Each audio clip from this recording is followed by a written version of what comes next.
You should know the enemy.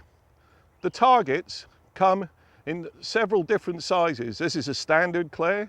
Next we have a midi, then a mini, and then we have battus, chandelles, and a rocket.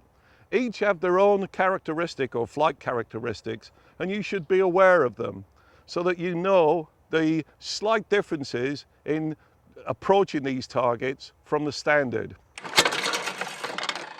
The course setter is allowed to use a variety of targets and will do so to trick you by making you, i.e. using a midi and a standard at, say, 20 yards apart. So the first target's at 25 yards, the second target's at 45, but he uses a midi as the nearest target, and because of the distance between the targets, they look the same target. So you shoot the first target thinking it's a standard, and your barrel gets beaten by the faster midi.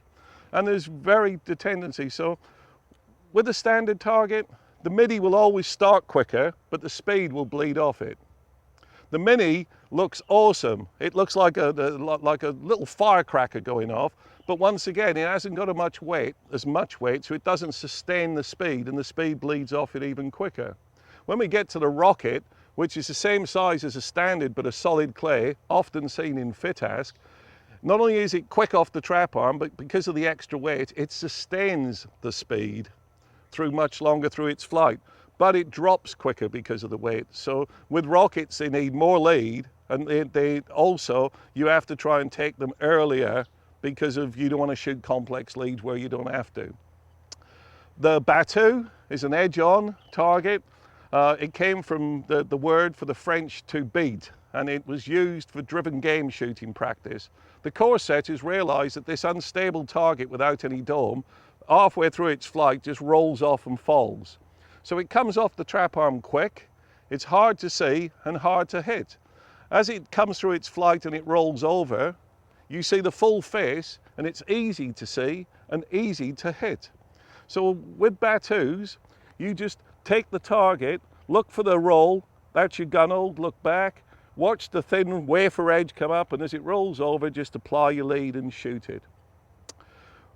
When we get to the Chandelle, once again, it's a thick target, it's a rabbit type target. And it needs harder braking, you need to put more pellets into it, so a 7.5 and a touch more choke than normal. The thing is with Chandelles, they don't fly that fast. They're quick off the trap arm, but their weight makes them curl and drop quickly.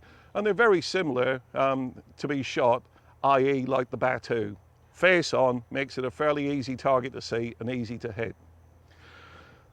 With all of the targets, the hardest is edge on. It gives the smallest target, and it's easier if there's any holes or gaps in your patterns to slip through.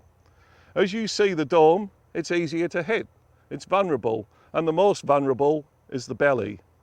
So according to how much of the target you can see and the type of target that you're shooting, you have to consider choke and shot size.